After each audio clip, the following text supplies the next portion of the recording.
Boa tarde. Ah, tem Demon Slayer também. Tranquilo. Eu tô chegando agora. Vamos começar agora. Tá certo?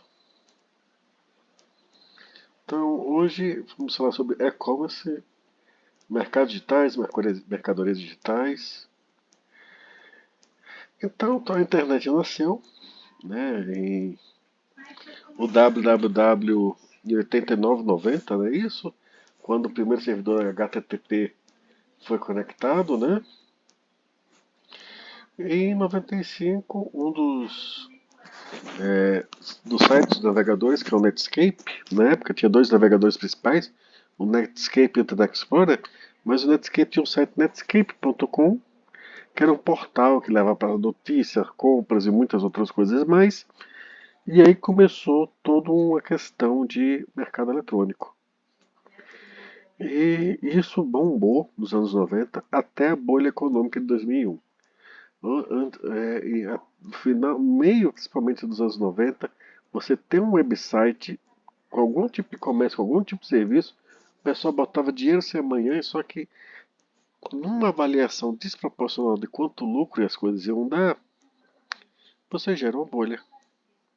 E aí pipocou, caiu tudo. Aí entre 2001 e 2008 ficou crescendo sendo de 15 a 25% ao ano. Né? A título de referência, comércio no mundo real é 2 a 4% ao ano, que cresce no mundo. Em 2008 teve outra crise, aí caiu mais o ritmo um pouquinho.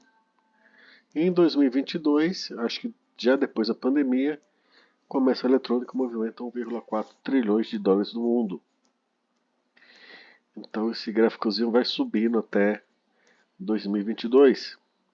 Observe que entre 2006 e 2008 tem uma estagnação, né? De tempo em tempo, quando as pessoas supervalorizam o mercado, ele estoura a bolha, depois fica estagnado e aí decide se cresce, se cai ou se tem uma reavaliação. E nessa reavaliação também tem agregação de valor. Então, se puder agregar valor de alguma maneira simples, e aí o mundo digital facilita isso, aí ele volta a crescer. Se não, talvez ou estabilize ou caia o preço. YouTube, vocês conhecem, o Spotify, todas as mídias online, Netflix, iTunes, Prime Video, todos eles e o smartphone mudaram o e-commerce. Antigamente, até hoje você vê na propaganda da TV, a propaganda da TV é uma propaganda de massa, para a massa conhecer, por exemplo, o ícone daquela marca. Mas ela não consegue mais entrar em nichos. Ao mesmo tempo, você tem uma geração que está acostumada a vídeos de YouTube e não vê mais tanta televisão. Tanto é que a Globo e outros grandes canais de massa estão ruins das pernas. Se não for, tiver muita propaganda, eles sentem isso. Então, hoje em dia, as propagandas são pequenos vídeos ou pequenos jogos interativos. No início, anos 90, sucesso era medido por cliques. Hoje, se mede se aquele canal de divulgar propaganda está tendo sucesso ou não, pelo aumento ou estagnação ou queda do engajamento das pessoas no assunto da empresa nas redes sociais. Online versus offline, então aqui as 8 características principais: ubiquidade, alcance global, padrões universais, riqueza, interatividade, densidade de informações, personalização, customização, redes sociais, tecnologias sociais. Vamos ver isso aí rapidinho. Ubiquidade, porque diferente da loja física, em que o cliente tem que deslocar ao local, e aí você tem um custo, porque o bem tem que ser transportado naquele local e ser revendido ao cliente, e aquele local tem que ter um staff, uma equipe trabalhando. No online, você acessa de qualquer dispositivo de computador, via internet ou via smartphone, não tem um deslocamento, e aí você corta várias etapas, e aí tenta reduzir o custo para o cliente. Então, a ubiquidade ela oferece essa possibilidade. Nem sempre ela se concretiza, mas para vários produtos isso é possível. Ou seja, quando você está no sistema físico, o produtor vai para o distribuidor vai para a loja e ela que leva para o cliente. Às vezes, com a internet, você já tem um corte do produtor para o vendedor diretamente, mas a internet também permite que você vá do produtor diretamente para o cliente. Aqui em cima você está empurrando o seu produto em quantidades que você quer que o cliente compre. No mais abaixo, na verdade, você está o cliente que está encomendando o produto. Né? Tranquilos? Por favor, pergunte qualquer coisa. Alcances globais. Para uma loja física revender outros países precisa de vários acordos. E isso acaba ficando limitado a redes de grandes lojas. Online você ignora. A Amazon, por exemplo, você ignora fronteiras entre estados e países. Remove diversos intermediários. Cada vez mais tem ferramentas para você pagar o imposto e receber o produto, né? Só toma cuidado. Não há empresa que a empresa pode até pagar o imposto, mas ele é repassado no custo do seu produto. Padrões universais. A tecnologia web, você pode ter estilos de design diferentes, mas as tecnologias são as mesmas. E é muito mais barato construir uma loja física, uma loja offline do que uma loja física. Dispositivos diferentes, como você tem que se comunicar via protocolo de internet, não importa a arquitetura, se é um computador Linux, se é um computador Windows, vai funcionar. Tá certo? Tecnologia de pagamento nos permite também normalizar isso. Então, reduz o custo de construção de empreendimento, reduz o custo do cliente para o cliente achar o que deseja. No entanto, requer uma excelente divulgação. Não adianta você ter um excelente site de venda, um produto excelente, um bom site de vendas, se o seu site não estiver bem divulgado. Riqueza. Quando eu falo riqueza, é riqueza de conteúdo. Por exemplo, no site da Amazon tem essa cafeteira. Eu posso ver diversas fotos, vídeos e textos descrevendo como ela funciona e o nível de qualidade dela. Interatividade, aí eu consigo, mesmo que seja síncrona, alguém escrevendo um review do produto, eu consigo ter noção da qualidade, da experiência que tiver com aquele produto. Há espaços para eu abrir perguntas, respostas e relatos de qualidade, que é esse que estamos aqui embaixo. Então isso é outra vantagem do online. Isso facilita o consumidor, quando ele lê tudo isso, ele se sente estar recebendo uma grande dose de informações e que, portanto, está empoderado, tá certo? Para dar uma decisão se compra ou não. Curiosamente, se a loja como armar muito bem isso, a Amazon é mestre nisso, tanto quanto a Dell, mas a Amazon acho que por lidar com a variedade de produtos vai muito maior o domínio dela, ela é excepcionalmente boa em colocar todas as informações disponíveis para você ser convencido a entrar lá e comprar um produto. Ou um produto similar àquele que você está procurando. Se você for ver toda a teoria de empoderamento e de como convencer um cliente a tomar decisão, online a Amazon é uma das melhores fontes de referência. O fato de você ter vários clientes recomendando bem um dado produto faz com que a pessoa sinta que vai ser muito lucrativo ganhar aquele produto e comprá-lo. A única coisa que essas lojas têm dificuldade de entregar imediato que a loja física entrega, numa loja física, quando você compra o produto, você já tem a satisfação de ter o produto ao seu alcance. Vamos supor, se algum de vocês comprasse um videogame PS5, né, vamos jogar assim, tá certo? Tranquilo, Felipe. Se vocês comprarem um videogame PS5 numa loja física e saírem já da loja com o produto em mãos, vocês vão se sentir muito mais felizes e muito menos ansiosos do que vocês ter que esperar um serviço de entrega para ele, para fazer essa entrega e você ter o produto em suas mãos.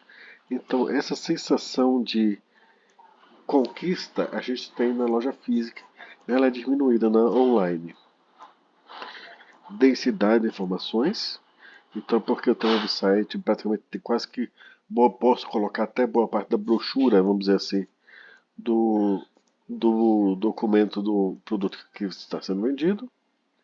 Então, a um custo menor, eu forneço ao cliente uma qualidade maior de informações.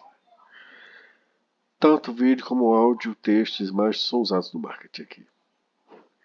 Tá? E aí eu posso ter o que chama de transparência de preço e transparência de custo. Primeiro, o que é preço e o que é custo? Preço é o que vocês estão dispostos a pagar por um produto. O posto de gasolina, por exemplo, eles botam-se os preços deles. Se você for que você considera que aquele preço é um preço válido para você, aceitável para você, então você é o cliente e está disposto a pagar aquele preço. Se você não está disposto a pagar aquele preço, você não é o cliente. Custo é quanto é necessário para produzir o que está sendo vendido.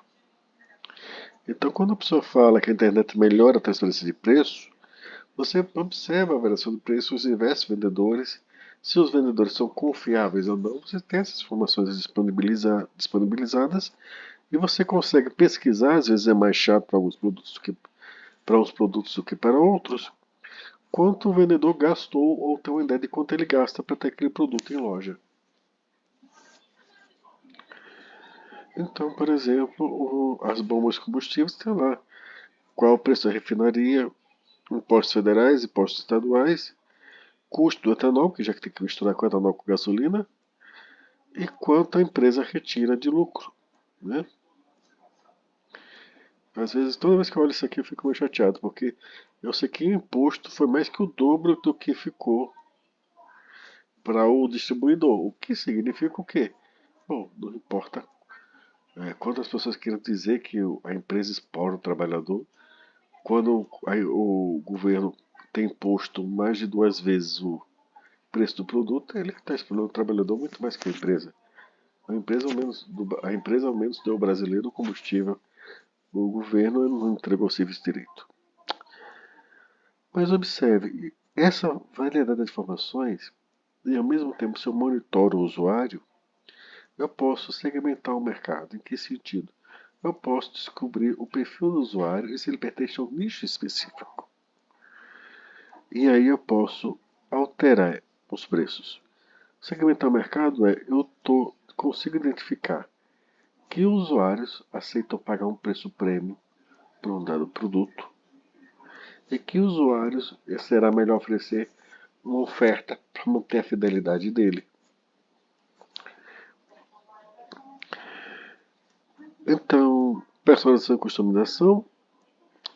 Personalizar, por exemplo, quando eu acesso o logo no site da Amazon, se eu descer um pouquinho, ele me exibe essa imagem.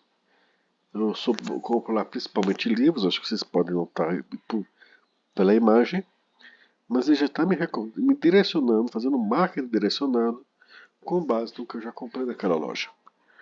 Então, trading, machine learning para finanças, database internals, slide, algoritmos, nenhuma surpresa aqui, tá certo? Algumas lojas também vão oferecer a possibilidade de você customizar, tá certo? De acordo com suas preferências. Todos bem? Todos vivos? Vamos seguindo. E outro ponto é as tecnologias sociais ou redes sociais. Às vezes, por exemplo, quando você comprar na Amazon, quando você compra um canto, tem lá a opção de você compartilhar isso no Facebook, no Instagram e assim por diante. Então, essa integração visa você criar um bom nome e uma boa propaganda boca a boca, entre aspas, um boca a boca online que atinge acaba um alcance muito maior da qualidade dos produtos daquela loja ou daquele produto específico. Então, em especial, uma pessoa que quando ela compra algo, normalmente tem várias pessoas na rede social dela, que acompanham a rede social dela, que gostam de coisas semelhantes. E aí, por assim dizer, você tem um marketing que as mídias tradicionais como TV e rádio não oferecem. Que é você oferecer um produto adequado para o grupo adequado de audiência. E aí, isso com o tempo acaba expandindo a rede social da própria empresa. É uma estratégia também muito utilizada por imobiliárias, né? Conceitos chaves, assimetria de informações, ocorre quando uma das partes sabe mais que a outra, a internet diminui essa simetria, porque tanto quem fornece os produtos como quem quer os produtos podem pesquisar os preços e ter uma variedade, uma cotação. Reduz o custo de menus, ou seja, para ter todo o site armado com catálogo, eu gasto muito menos do que se eu tivesse fazer um catálogo impresso. Pode parecer loucura, mas, isso, por exemplo, restaurantes e tudo mais, eles têm que pagar um designer, então um custo considerável de fazer o design do primeiro menu e depois replicá-lo. Né? E esse custo é reduzido porque eu não preciso fazer o catálogo físico, basta fazer o catálogo virtual. Curiosamente, isso pode se aplicar, vamos dizer assim, no estado híbrido. Tem um café aqui em Natal que o menu dele é todo online. É coffee.jp o nome. É uma franquia de café. Você chega lá, você pode pedir via um tablet ou você pode acessar o website deles, fazer o pedido e mandar para aquela loja específica. E aí você tem um menu basicamente que pode ser alterado a qualquer momento, né, a um custo muito mais reduzido do que vocês alterarem o menu de verdade. Tá certo, gente? Desintermediação, ou seja, permite de redução intermediária, já falei isso. Afeta os serviços, é acesso mais direto ao cliente. Por incrível que pareça, o Uber, eu não sei se vocês conhecem a indústria de táxi aqui no Brasil. Você diga. Boa tarde, Felipe. Eu não sei se vocês conhecem a indústria de táxis e como o Uber compete com eles, mas para você ter um táxi, você ser um taxista, precisa ter uma permissão especial do governo e só algumas são disponíveis por ano. Então, somente algumas empresas de táxi têm um conjunto de licenças extras para acomodar motoristas que possam levar as pessoas para os cantos. Espera só um pouquinho, gente.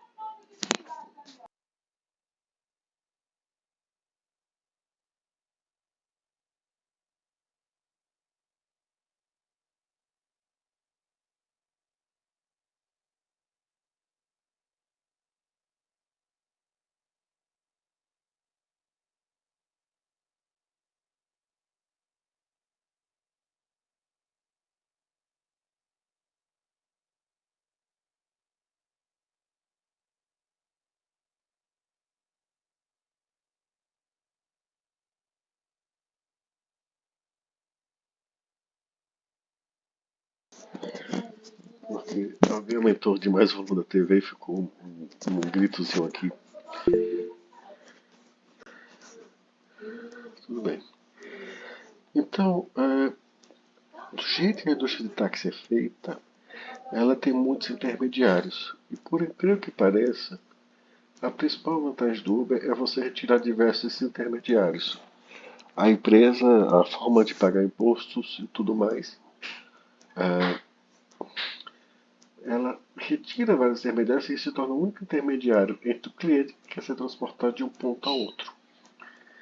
Ademais, por ela não diferente de publicidade, tem que pagar CLT e muitas outras coisas, o custo da corrida e o conforto que ela oferece é muito melhor. Então vai ser um setback enorme aqui no Brasil o fato de termos uma decisão judicial forçando o Uber a ter CLT. Eu disse, não, mas CLT é um direito. É, mas aí você vai reduzir o custo,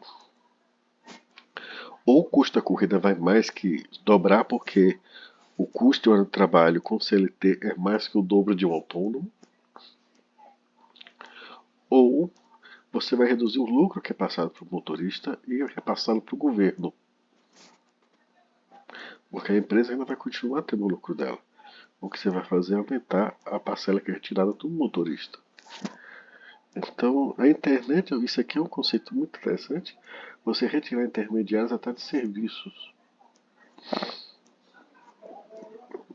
Mercadores digitais, você pode fazer apenas uma vez? Oi. CLT é inviável, realmente. Então, vamos ver como as coisas vão ficar, porque isso aí é uma insanidade. Se o Uber cair, várias pessoas que estão se sustentando de repente não vão poder se sustentar. Elas não vão poder ser assimiladas pelo volume delas em empresas de táxi E isso vai ser um problema, mas uma coisa de cada vez, né? Algumas coisas nós enquanto cidadãos podemos falar, mas não podemos resolver sem especialmente quando o judiciário toma uma decisão dessa, só o judiciário pode reverter. Mas outra coisa é o Uber do amor. Tem cada coisa que o pessoal está justificando hoje em dia, né? E é meio.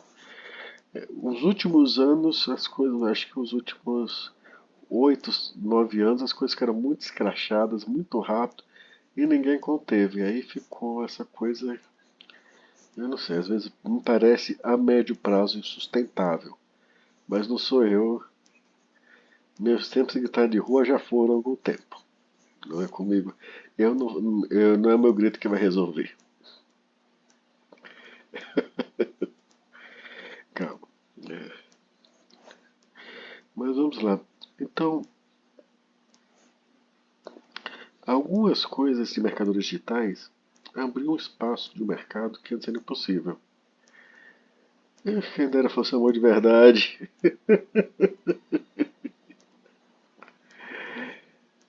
Se fosse amor de verdade, talvez valesse a pena, né? Mas amor desse jeito. Mas amor não tem preço, né? O amor de verdade. Então vamos lá. O que as mercadorias digitais oferecem? Vocês podem tanto ter um alcance grande, porque mesmo que o custo de uma unidade seja elevado, produzir as cópias é barato. Ou seja, mesmo que fazer um livro em si seja caro, fazer 1.000 cópias digitais desse livro é muito mais barato se você tiver o livro todo em formato digital. O mesmo para filmes, audiobooks, jogos eletrônicos e livros. Então, se tem um custo elevado para a primeira unidade, as demais têm um custo reduzido. Então, e você tem um alcance de distribuição mais acessível pela internet. Então, isso tudo facilita o mercado digital. Tá? Em termos de mercadorias, custo marginal por unidade zero, produção maior que zero. Custo de produção alto para a primeira unidade, variável para os tradicionais, custo da cópia próximo de zero. E para tradicionais, maior que zero. Custo da entrega é baixo, é pela internet, estoque baixo, mas os físicos você tem que ter um local de guardar isso. Custo de marketing é variável nos dois lados. Precificação é mais variável, você pode ter promoções de tempos em tempos, mas a precificação dos outros tradicionais é fixa com base nos custos, ou seja, você não pode reduzir muitos valores. Se a gente notar, nesse sentido, a Saraiva passou por uma transformação forte agora, está sendo forçada a ficar puramente online. A Saraiva era o carro-chefe dela, eram livros. Mas a partir do momento que a Amazon entrou aqui no Brasil, ela ganhou um competidor de muito peso. Para competir com ela, ela tentou entrar no mercado de e-books, escolhendo um dos formatos que eram adotados lá fora. Mas o leitor dela não tinha o nível de acervo da Saraiva. O nível de acervo da Saraiva então era o mesmo da Amazon. Os formatos não permitiam isso. E ela não conseguiu popularizar tanto o tablet. E ao mesmo tempo custa manter todo aquele estoque de livros, de filmes, DVDs, numa época, especialmente durante a pandemia, que a pandemia acelerou muito a queda da Saraiva, porque as pessoas iam lá, não tinha como elas iam para a loja física consumir os produtos deles. Só tinha no online. E no online ficou-se também o Netflix, Amazon Prime, a HBO Max e muitos outros competindo por filmes. E aí todo o mercado de DVD e Blu-ray praticamente morreu, né, hoje em dia. Eu particularmente não vejo mais ninguém falando em Blu-ray. Nem vocês acham que vão ver propaganda direito nisso. Então, esses custos da mercadoria digitais é uma tecnologia disruptiva, em especial se você passou por aquela fase da pandemia e que forçou todo mundo a ficar em casa. Tipos de comércio eletrônico, o mais comum é o B2C, ou seja, da empresa para o consumidor. Porque a partir do momento que as pessoas ficam trancadas e ficam consumindo Netflix, Prime Video, HBO Max e muitos outros canais, Disney, aí some mesmo, acelera isso daí. Do mesmo jeito que vários restaurantes ou migraram para um sistema tipo iFood ou do concorrente, ou vão sofrer um pouco para se instalar de novo agora. Então a pandemia ela deu uma força muito grande para esse comércio eletrônico, né? O mais comum no comércio eletrônico é o B2C, que é produtos vendidos direto de compradores para compradores individuais. Mas também tem o B2B, que é de business to business, vende bens e serviços entre empresas, de fornecedores e tudo mais. E o C2C, que é de consumo de cosméticos, tipo o que a OLX ou o eBay faz, o Mercado Livre faz. Até mesmo dentro de jogos eletrônicos você tem um comércio entre os jogadores e a empresa e às vezes entre os próprios jogadores. Isso também são formas de comércio eletrônico, tá certo? E hoje vocês têm o termo e-commerce, que é o comércio móvel que utiliza smartphone e internet sem fio. Modelos, tipos de negócios virtuais, eletrônicos: loja, corretor, criador de mercado, provedor de conteúdo, de comunidade, portais e provedor de serviços.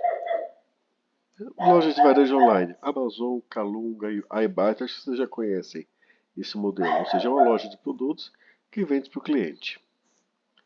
Corretor de transações é tipo bancos ou fintechs, empresas de bancos de financiamento, tá? Então, o que quer dizer isso? Bom, outro serviço também, por exemplo, quando você vai em ingresso.com e compra ingresso de shows ou compra ingresso de serviços online. Isso é um tipo de negócio eletrônico chamado corretor de transação. Serviço que as pessoas ou se deslocavam para um guichê ou resolviam por telefone para adquirir, hoje é via esse sistema. Compra de passagens. Então, o corretor de transações é para isso. Criador de mercado. Então, é um que cria um ambiente onde compradores e vendedores podem entrar no mesmo ambiente e interagir. Por exemplo, o Amazon Marketplace. O Amazon não vende só produtos diretamente, mas oferece espaço para as lojas também venderem seus produtos através da Amazon, do site deles, né? E aí o mercado Amazon é um desses, o eBay e assim por diante. Provedor de conteúdo, ou seja, o que é conteúdo? Nessa definição é toda forma de propriedade intelectual. Filmes, séries, músicas, serviços online, Spotify, Netflix, eles são provedores de conteúdo. Provedores de comunidades. Oi. Tranquilo, calma, eu também estava atrasado. Tá, tudo bem. Vamos seguir em frente. Tá certo? Provedor de comunidades é sites como Quora, Twitter, Meta, Instagram, e que usuários com interesses semelhantes interagem, compram ou vendem entre si ou se ajudam. Portais. Hoje o Google é um grande portal, mas o Yahoo acho que é um exemplo mais visível. Então você tem sites com ferramentas para conseguir esses conteúdos, Google, Yahoo e MSN. Quando você tem um hub desse e você entra, eles tentam se afirmar como página principal do seu navegador. Porque ali eles vão ter tanta disponibilidade de notícias locais para você, eu quero se envolver com isso, oferecer propagandas locais, oferecer links de serviço que, se você, segundo os pesquisadores históricos que você tem no seu browser, eles consideram relevantes para você. Provedor de serviços online, backup, música, OneDrive, Spotify, Deezer, Salesforce. São exemplos disso. Monetização. Como essas empresas recebem dinheiro? Eu vou falar de algumas formas de receber dinheiro via internet. As empresas tendem a adotar uma ou mais de uma, podem até ter todas ao mesmo tempo, mas em situações distintas. Por propaganda, por vendas, de assinaturas, freemium, transação ou filiação. Por propaganda, a exposição à propaganda gera receita. É assim que o Google e o Facebook ganham quase que 90% da receita deles. Então, o site ou um jogo que tem uma comunidade imensa, essa propaganda gera lucro imenso também. Receita a partir de vendas, a partir de microtransações, Amazon, Gap, iTunes, assinaturas, Netflix, serviço de antivírus, PS Plus, Xbox, serviço de encontro. Tudo isso são formas em que a pessoa assinando para se manter logado no sistema gera receita, né? Alguém que já falou de um jogo chamado Final Fantasy, acho que é o É o 14, é isso? Diga, Cauã. Não, é que eu já ouvi falar da propaganda que tem lá que gera receita também, né? Colocando receita. É. O Final Fantasy XIV, acho que é o Final Fantasy que ele tem por assinatura, não é isso? Em que você compra o Isso. jogo, além de comprar o jogo, você tem que pagar uma assinatura por mensalidade. Tranquilo, Bruno. Você tem que pagar uma mensalidade. Hoje eu também cheguei atrasado, gente. Pra ficar continuar jogando o jogo. Eu achei esse conceito horripilante. Horripilante. Eu peguei o pacote, acho que no hiper promoção que teve na PS Plus. Aí vi lá 90 dias. O que é esse 90 dias? Eu fiquei jogando devagarinho, devagarinho. Aí meu filho, pai, isso aí é. Depois disso tem que pagar a assinatura. Né? Eu comprei o jogo. É. Aí quando bateu 90 dias tem que pagar a assinatura. Eu, tchau. Para alguns dá certo. Para alguns mercados dá certo. Né? Tem que ser a pessoa que está com a renda em ordem, no país certo, com a renda adequada para aquele país, para aquele serviço, para poder fazer. Tenho certeza que tem gente no Brasil adorando Final Fantasy XIV, mas eu particularmente não me sinto à vontade de ficar pagando aquela mensalidade em dólares todo mês. Né?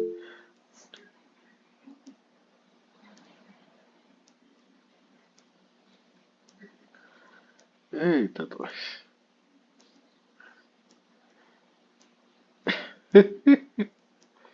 É fogo. O freemium oferece serviços gratuitos, mais opções avançadas ou prêmio que requerem pagamentos. Pandora, Disney tem isso daí, serviços gratuitos com propaganda. Crunchyroll, o jogo Destiny, ele tem um modo grátis, mas se você quiser certas coisas você tem que pagar, não é isso? Então esse é o modelo freemium, tá certo? É aceita por transação, fintechs, sites de leilão, eBay, Nubank, empresas de investimentos, todos trabalham com essa forma de receita. Por que a Crunchyroll ela apronta tanto? Conta aí. Assim, a Crunchyroll é que anime é quase como droga. Aí eles dão o anime pra gente, aí botam umas 30 propagandas no meio de um episódio de 20 minutos. É ridículo isso. A Crunchyroll eu entendo. A Crunchyroll eu confesso que eu assino, mas eu só assinei depois que aquela outra que se fundiu com ela, A a anime, Funimation. Funimation, né? Porque aí eu comecei, na Funimation tem um catálogo de remakes de animes antigos que eu gosto, que não tinha na Crunchyroll. Eu confesso que eu acabei assinando também a Crunchyroll por 2 meses, porque ficou de graça quando você assinou junto com o negócio do Xbox, que eu esqueci o nome. Sim, sim, Aí foi. Sim. Aí ficou R$ 5 por 2 meses. Aí botei é, One Piece em dia nesse tempo. tá certo. Receita pela filiação, né? Os remetem clientes para os sites e recebem a taxa de transação. Links para canais de venda do YouTube. Yelp, que é um site que vende muito cupons também, assim. Amazon Market também tem um pouco disso. Agora, com certeza, na história da internet, o que mais mudou no mundo foi a área de propaganda e marketing. Por quê? Bom, vamos ver as mudanças. Antigamente, eu não sei se vocês tinham algum gosto que era difícil encontrar. Eu, quando estava na faculdade, eu gostava muito de heavy metal. Tá? Você achar uma boa, você só achava nas lojas de CDs a grandes bandas de heavy metal. Para achar uma banda mais rebuscada, nossa, você tinha que fazer uma encomenda via São Paulo. Numa loja em São Paulo, eles mandaram por correio para você. Era complicadíssimo naquela época.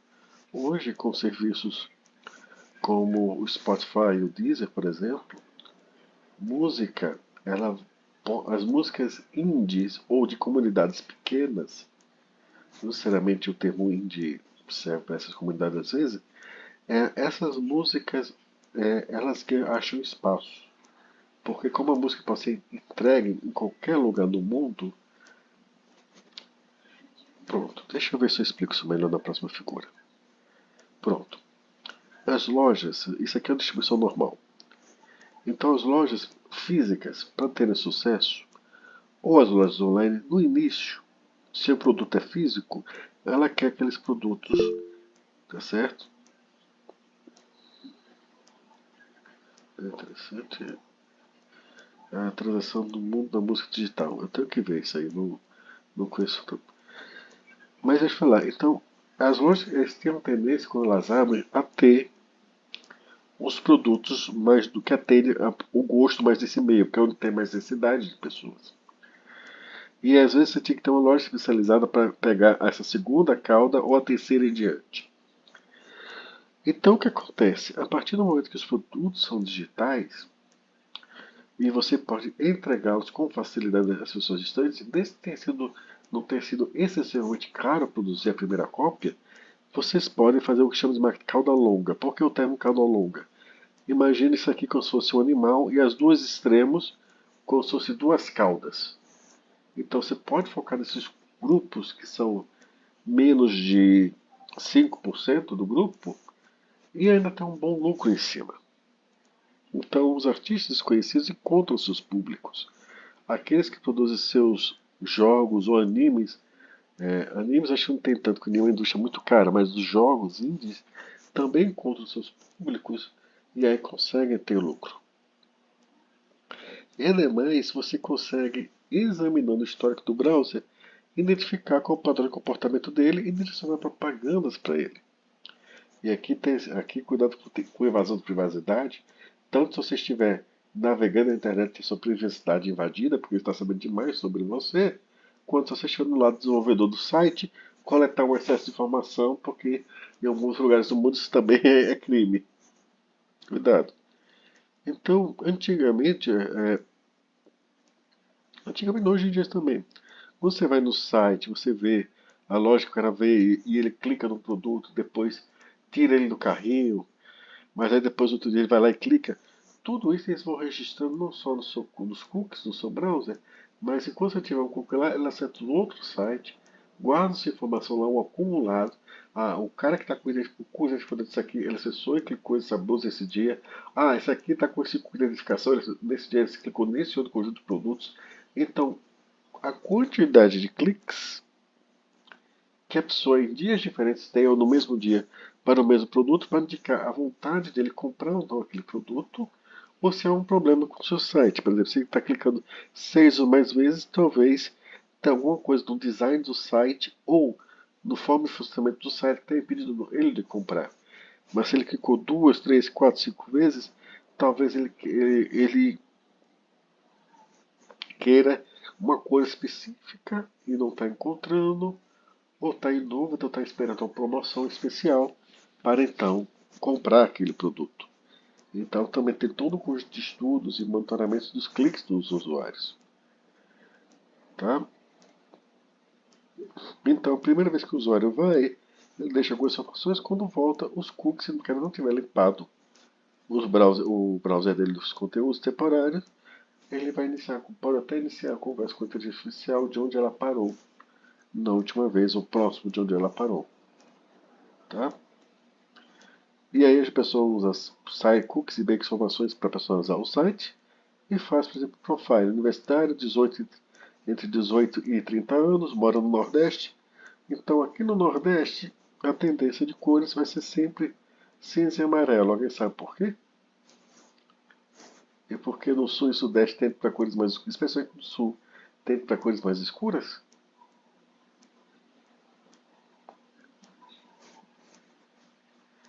Qual a temperatura aí na cidade?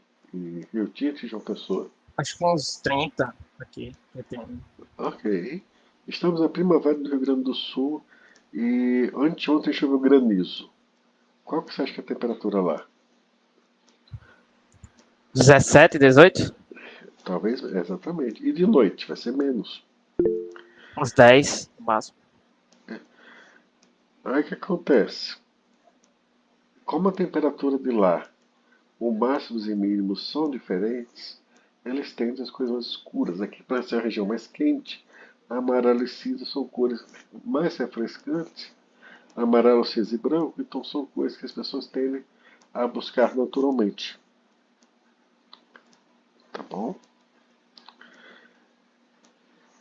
Eles também querem saber de onde você acessou, e aí colocar notícias locais ou informações de redes sociais locais para que a pessoa se sinta mais acomodada como se estivesse no ambiente nativo dela e facilite ela aceitar as propagandas que virão cedo ou tarde. Esse tipo de coisa que eu estou falando até agora, de você monitorar o usuário, fazer esse profile, as empresas adoram. Mas 2/3 dos usuários não gostam, 67, 68% não gostam disso. E acho que boa parte deles limpam o browser, né, com alguma frequência. Então, formato de receita, né, e continuou. Mecanismo de buscas. Costumo usar nos patrocinados, foi o que mais lucrou, tem 54 bilhões, ou acho que é bilhões. Exibição de anúncios, banners, Twitter. Então eles também ganham bastante no banner, porque o Twitter tem um formato de timeline, aí os banners se encaixam bem. Vídeos curtos, 35,5. Classificados, tem sido usado para empresas de empregos, imobiliários, serviços, 2,1 bilhões. O que são mídias ricas? São animações, jogos e puzzles, 5,6. Oportunidade de negócios e patrocínios, sites de cupom, jogos online, competições online, etc, etc, etc. A que rendeu menos foi meio, mas ela é uma das mais baratas, não mais barata na lista. Então o custo-benefício dela pode ser atrativo no final do dia. Mas o importante do e-mail é que ele não seja um abuso de paciência, que se for, tchau. Não funciona. Mas a gente vê que para alguns modelos de negócio, alguns formatos de propaganda se encaixam mais que outros. Isso aqui é como uma rede de propaganda com uma duplo clique funciona. Então você entra no site do mercador, ele envia informações para o duplo clique, mantém o seu perfil no banco de dados, tá certo? E esse perfil também é consultado com base no que você já acessou em outros cantos que também usam o double click. Aí eles constroem o seu perfil, retornam de volta com as informações para facilitar o vendedor vender o produto. Social commerce. Twitter, Facebook, LinkedIn, Pinterest alcançam milhões, baseado em gráficos de redes sociais. Você já ouviu falar daquela teoria dos 5 graus de separação? Que entre quaisquer duas pessoas no mundo tem no máximo 5 pessoas entre elas numa rede social. Isso é verdade parcialmente. Tem isso, mas talvez essas relações dessas 5 pessoas não sejam significantes.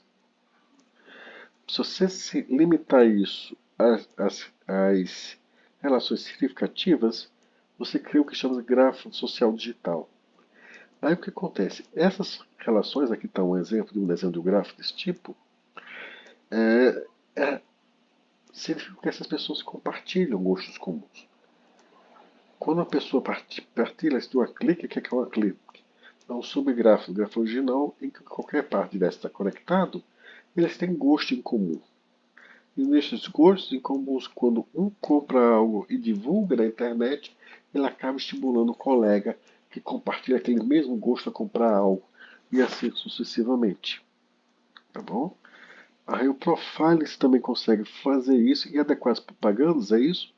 Desde que você saiba os nichos que você quer, a quem você quer oferecer os seus produtos. Aí você pode oferecer propagandas diferentes para cada um dos nichos, com base nos dados que você coleta do Facebook, do double click dele, e mesmo se você não coletar, quando ele divulga uma compra online, ele está fazendo uma propaganda sobre o produto. Tá certo?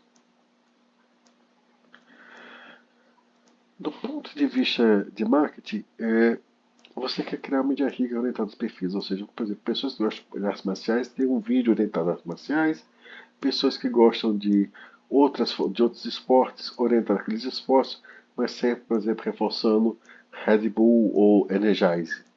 Então você, por exemplo, tem uma propaganda adequada a cada perfil, aumentando a possibilidade dele melhorar. E eu não duvido que já tem alguém pesquisando em IA para construir a propaganda on the fly. Tá? Mas eu vou dar uma pausazinha de 10 minutinhos só para beber água e lavar o rosto. Aí a gente retorna, tá bom, gente? Ok, 10 pessoal. minutinhos? Ok.